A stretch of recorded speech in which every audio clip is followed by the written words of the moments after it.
The hazmat team moved with a kind of slow, deliberate purpose that was far more terrifying than any frantic rush would have been. They were ghosts in their white, airtight suits, their faces obscured by the reflective shields of their respirators.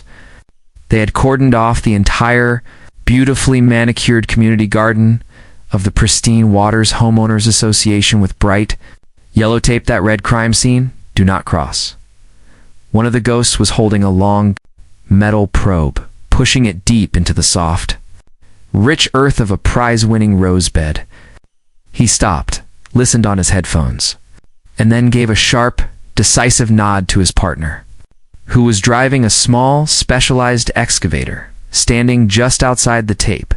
Her face a mask of pure, uncomprehending rage was Brenda, the president of the HOA. She was screaming, a long, continuous tirade of insults and accusations, at a tall, grim-faced man in a dark blue jacket with the letters EPA emblazoned on the back in bold, gold thread.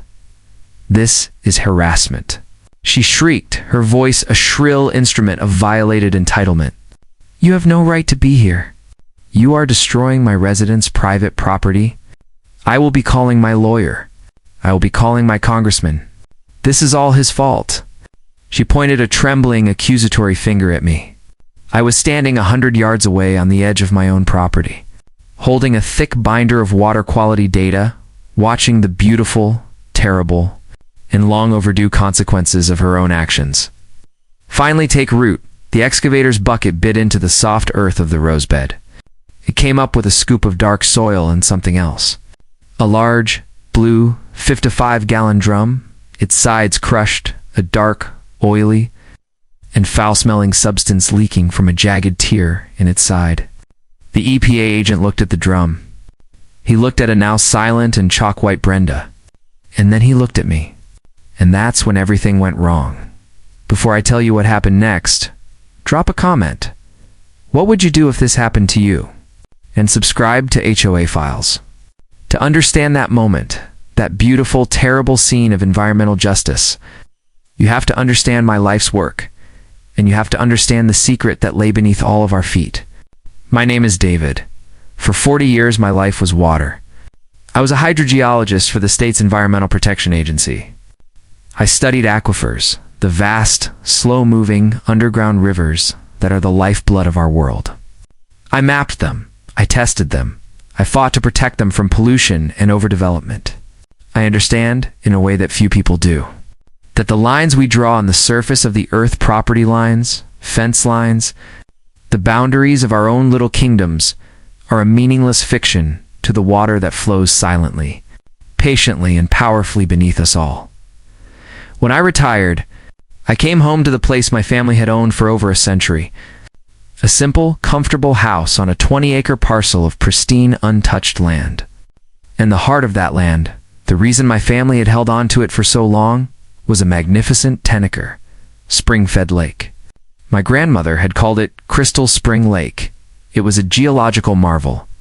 A karst window, a place where the roof of a vast, underground limestone cavern had collapsed eons ago, revealing the crystal clear, pure water of the massive aquifer that lay beneath the entire region. The lake wasn't just a lake. It was the visible, beating heart of the aquifer itself. It was my sanctuary, my personal, living laboratory. But the world around my sanctuary had changed. The quiet ranch land that had once bordered my property had been sold off and transformed into pristine waters, an exclusive, an aggressively sterile, gated community. And the self-appointed queen of this new, artificial kingdom was the HOA president. Brenda was a woman who seemed to be at war with the very concept of nature. Her obsession was a kind of manufactured, Disney-fied perfection. The lawns and pristine waters were a uniform, chemically enhanced shade of emerald green. The trees were all perfectly spaced, non-native ornamentals, and my beautiful, natural, and very much alive lake was, in her eyes, a profound and unforgivable flaw in her perfect world. Our first real interaction was a week after I moved in permanently. She showed up at my door, her face a mask of polite concern that did a poor job of hiding her deep-seated disgust. "David," she'd said, her eyes already scanning past me to the lake. "I'm Brenda, the president of the association. The board and I are a little concerned about the state of your lake." "The state of it?" I'd asked, baffled. The lake was in a perfect, healthy, ecological balance. "Yes," she said, wrinkling her nose. "It's so green. And that algae that blooms in the summer, and the lily pads? It's all it looks unmanaged. A proper lakefront community should have a proper lake. A lake that is a brilliant, pristine blue." I just stared at her. "Brenda," I said, trying to be patient, "that green is a sign of a healthy ecosystem. That algae is part of the natural cycle. The lake is not a swimming pool. It's a living thing." She gave me a blank, uncomprehending look. It was like I was trying to explain quantum physics to a house cat. "Well," she sniffed, "it's an eyesore. And it's bringing down our property values. The HOA has a list of approved lake management companies. They have some wonderful chemical treatments that can clear that right up and give it that beautiful, sterile blue look we're all striving for." I felt a cold chill run down my spine. "I will not be putting any chemicals in my lake, Brenda. Ever. It is a natural spring-fed body of water, and it is directly connected to the local aquifer." "The what?" she'd asked, her eyes glazing over. "The drinking water, Brenda," I'd said, my patience finally snapping. "The water you and every other resident of your community pump out of your deep water wells. It all comes from the same source. Poisoning this lake would be like pouring poison directly into your own glass of water." She just stared at me, a look of annoyed disbelief on her face. She thought I was being condescending. She thought I was making it up to defy her. "Well," she'd said, her voice turning to ice, "we'll see about that." The war had begun. A week later, the first notice arrived from the HOA, even though I was not a member. It was a formal demand that I immediately begin a chemical treatment program to abate the uncontrolled algae blooms in my lake, or face fines. I had my lawyer send a blistering response, explaining in small, simple words that even she could understand, the hydrology of our shared aquifer, and the legal and environmental ramifications of what she was proposing. Brenda, who clearly saw my scientific explanation as a personal attack, was enraged. The HOA board, under her direction, passed a resolution declaring my lake a potential public health hazard due to uncontrolled, toxic algae blooms, a complete and utter lie. They threatened to report me to the county health department if I did not comply. A few days later, I was out in my canoe, taking my regular water samples, when I noticed a strange, milky sheen on the water, concentrated near the shoreline that bordered her community. I took a sample back to my small home laboratory. The tests confirmed my fears. It was a low-grade but still very potent commercial herbicide, the kind used to kill weeds on lawns. Someone, almost certainly on her orders, was secretly and illegally trying to treat my lake from the shore. I installed a series of high-tech, covert night vision security cameras hidden in the old-growth trees that lined my property. The anger inside me was a cold, hard knot. This was no longer a simple disagreement. This was a criminal act of pollution. This was an attack on the very life of the lake I had sworn to protect. And then came the day my heart broke. I woke up one morning, went out onto my dock with my morning coffee, and was greeted by a sight of such profound, silent horror that it will be seared into my memory for the rest of my life. The surface of my beautiful, clear lake was dotted with the white upturned bellies of dozens. And then I realized hundreds of my beautiful, prize-winning largemouth bass. The gentle morning breeze was pushing them towards my shore in a slow, silver, funereal procession. The birds were silent. The air was still. It was a scene of mass death. My lake, my living, breathing sanctuary, had been murdered. The grief and the rage that washed over me were a physical thing. I felt like I was going to be sick. It felt like a total, devastating, and absolute loss. Brenda had one.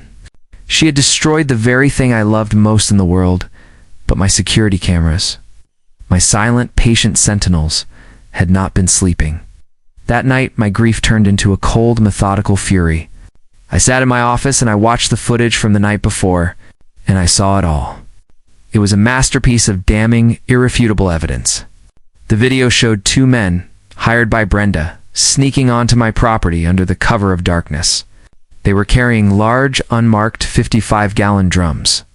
The video showed them in crystal clear, infrared detail, rolling the drums to the edge of the water and dumping the contents, a thick, dark liquid, directly into my lake. And then, the final beautiful, damning piece of the puzzle.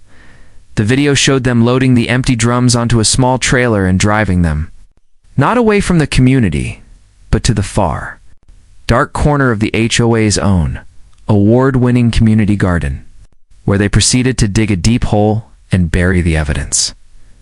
I had her. I had her dead to rights. I had irrefutable proof of a major environmental crime. I didn't just call the sheriff. An act of this magnitude, the deliberate poisoning of a major body of water, was beyond their jurisdiction. I made 2 phone calls. The first was to the state's Environmental Protection Agency, to my old boss. The second was to the Regional Enforcement Office of the United States EPA. I sent them the video. I sent them my own initial water test results, which showed off-the-charts levels of a chemical I had identified as a highly toxic and long-band industrial algicide. And that brings us back to that moment. The moment the full, awesome, and very real power of the state and federal government descended upon the quiet, manicured paradise of pristine waters. The hazmat team was there because the chemical, the one Brenda's thugs had dumped into my lake, was not just an algicide. It was a known, potent carcinogen. It was a poison. Brenda was still there in the middle of the crime scene.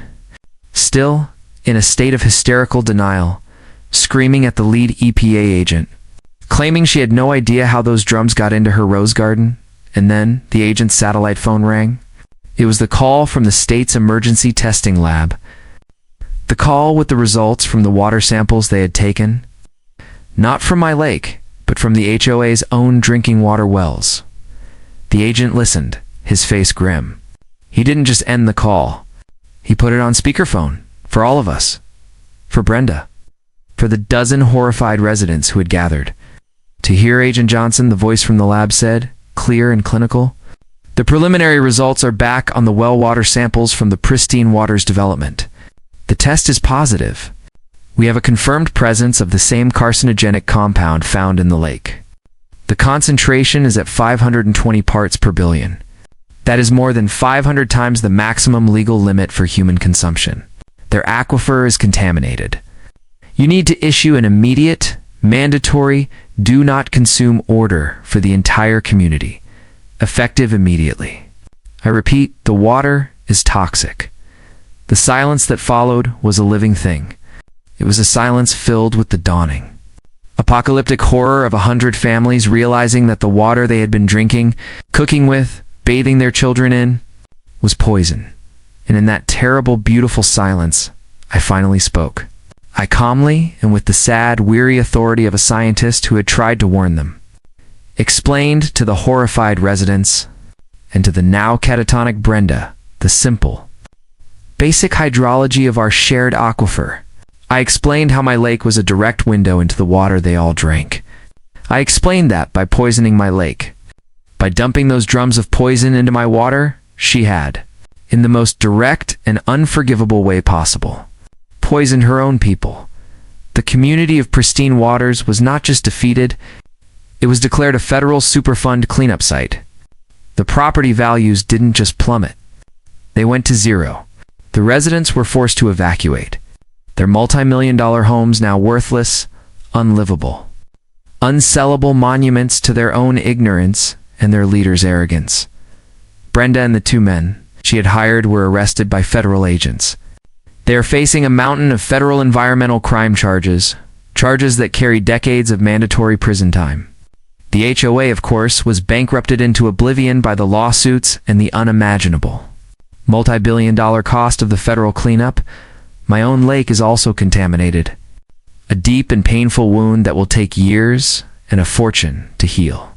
But the federal government, as part of their enforcement action, is forcing the now bankrupt shell of the HOA and, more importantly, the personal assets of Brenda and her entire board of directors to pay for its slow, painful, and painstaking restoration. This whole brutal, ugly, and ultimately tragic war taught me a profound and terrible lesson about the interconnectedness of things, a lesson that Brenda, in her arrogance, could never comprehend.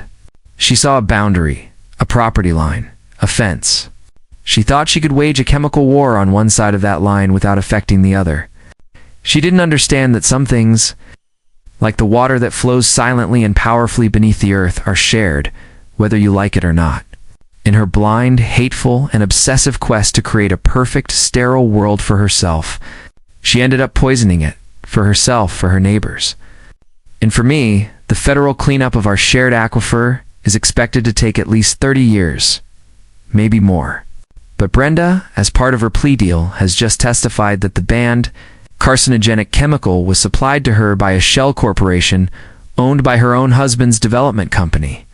It turns out he had a surplus of the poison left over from an old abandoned industrial site, and now the FBI is investigating him and his company for a pattern of similar environmental crimes and illegal dumping incidents stretching across 3 different states.